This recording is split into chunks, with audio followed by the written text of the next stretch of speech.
तैयारी स्टार्ट। महोदय, आज की बहस के दौरान मैंने हाल की घटनाओं के प्रति जो चिंता देखी है उससे यह आशंका प्रकट होती है कि यदि पड़ोसी देश द्वारा भारत पर हमला किया गया तो हम उसका मुकाबला करने के लिए तैयार नहीं होंगे।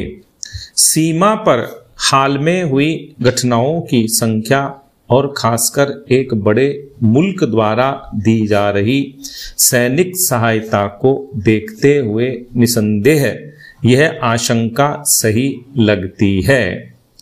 यह बिल्कुल सही है कि एक बड़े देश से आने वाली सैनिक सहायता से आज भारत की सुरक्षा प्रभावित हुई है और इसलिए हमें इस बात को ध्यान में रखते हुए ही इस स्थिति पर विचार करना है। मुझसे पहले जो माननीय सदस्य बोले उन्होंने आधुनिकतम हथियारों और अच्छे से अच्छा प्रशिक्षण प्राप्त करने के बारे में कहा। इसका सही मतलब क्या है?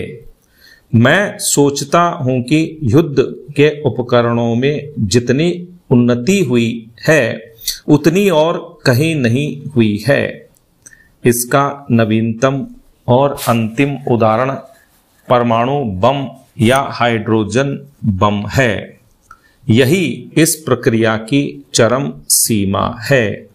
इसका मतलब है कि संसार की दो बड़ी ताकतों को छोड़कर और कोई देश पर्याप्त रूप से सुरक्षित नहीं है, क्योंकि उन्हीं दोनों के पास काफी परमाणु बम हैं।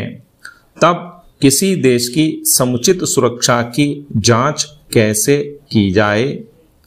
साफ है कि यदि कोई ऐसा देश जिसके पास परमाणु बम है भारत पर हमला करना चाहे तो सैनिक दृष्टि से हम बहुत कम सुरक्षित हैं। हो सकता है कि एटम बम के इस खतरे का सामना हम अन्य बातों से कर सकें, क्योंकि जिस देश में जीवन शक्ति, ताकत और एकता है, जो देश आत्मसमर्पण नहीं करेगा चाहे कुछ भी हो, उसे कभी हराया नहीं जा सकता।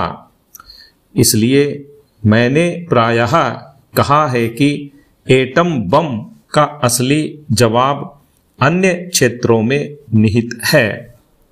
मैं ऐसा इसीलिए कह रहा हूं क्योंकि अंततः आपकी फौज या फौजी हथियारों का महत्व नहीं है, बल्कि लोगों की एकता की भावना का हर कठिनाई और जोखिम के होते हुए भी लोगों के जीवंत रहने की भावना का महत्व है। यदि मुझे भारत पर भरोसा है तो यह भरोसा अन्य बातों के अलावा अपने लोगों की एकता और हिम्मत पर है।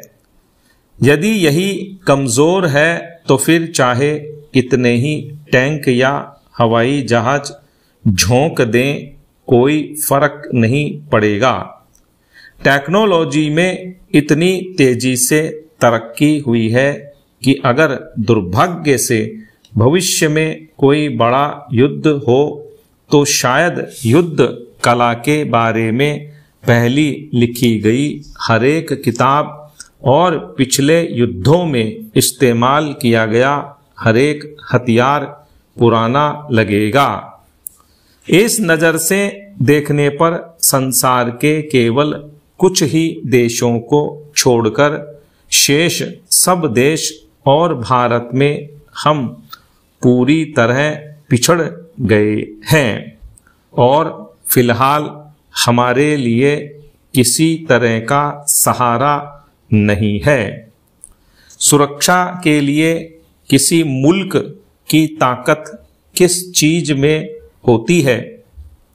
हर आदमी तुरंत सुरक्षा सेनाओं, थल सेना, नौसेना और वायुसेना के बारे में सोचता है। स्टॉप।